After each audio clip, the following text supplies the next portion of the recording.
মুর্শিদাবাদের ফরাক্কা ব্লকের অর্জুনপুর সাঁকোপাড়া হল স্টেশন থেকে হাওড়া যাওয়ার একমাত্র ট্রেন ছিল হাওড়া কাটিহার এক্সপ্রেস।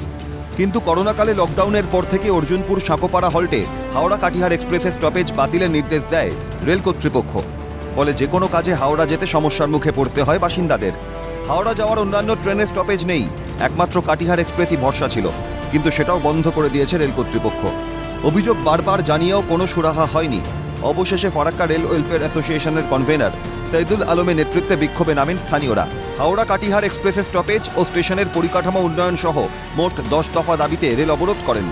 একটি মালগাড়ি সহ একটি যাত্রীবাহী ট্রেন আটকে পড়ে। মূল দাবিটা হচ্ছে যে Howrah Katihar express up and downs আমাদের একটা ঐতিহ্য এবং কলকাতা যাওয়ার লাইফ লাইন, সেই ট্রেনের স্টপেজটা রেস্টোর করতে হবে, পুনরায় চালু করতে হবে করে ফারাক্কা পর্যন্ত আনার দাবি করেছি। কিন্তু যদি ব্যবস্থা না হয় তাহলে আমরা বৃহত্তর আরও আন্দোলনে যাব। দীর্ঘদিনের দাবি যে কাঠিয়ার এক্সপ্রেস ট্রেনটা বন্ধ হয়ে গিয়েছিল, লকডাউনের আগে পর্যন্ত চলছিল, যাহার লকডাউন হলো তখন থেকে এটা বন্ধ করে দিলে। আবার লকডাউন খুলে গেল, কিন্তু ট্রেন আর খুলছে না, ট্রেন দাঁড়াচ্ছে না। না, এটা তো আমাদের হাওড়া যাওয়ার ট্রেন, এই ট্রেনগুলো তো আমাদের আজিমগঞ্জ পর্যন্ত যায়, তারপরে তো আর পাচ্ছি না।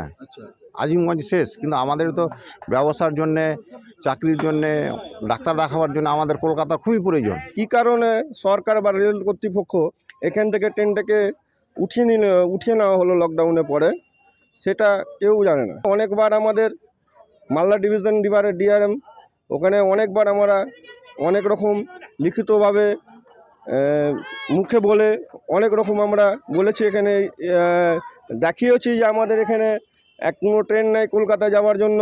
এখানে পুনরায় ওই ট্রেনটাকে এখানে স্টপেজ দেওয়া হোক, তাহলে আমাদের গরিব মানুষেরা কলকাতা যাতায়াত করতে পারবে।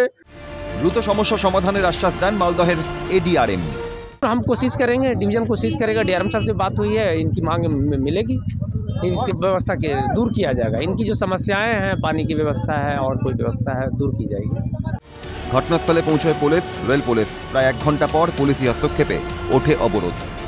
যেহেতু এই ট্রেন নিয়ে তাদের ভরসা, ব্যবসা ক্ষেত্রে হোক বা চাকরি হোক, কর্মস্থান থেকে এই ট্রেনই ভরসা। কিন্তু এই ট্রেন যে বন্ধ করে দেওয়া হচ্ছে, এখানে স্টপেজ দাঁড় করানো বন্ধ করে দেওয়া হচ্ছে, তাদের কিন্তু ভোগান্তির মধ্যে পড়তে হচ্ছে।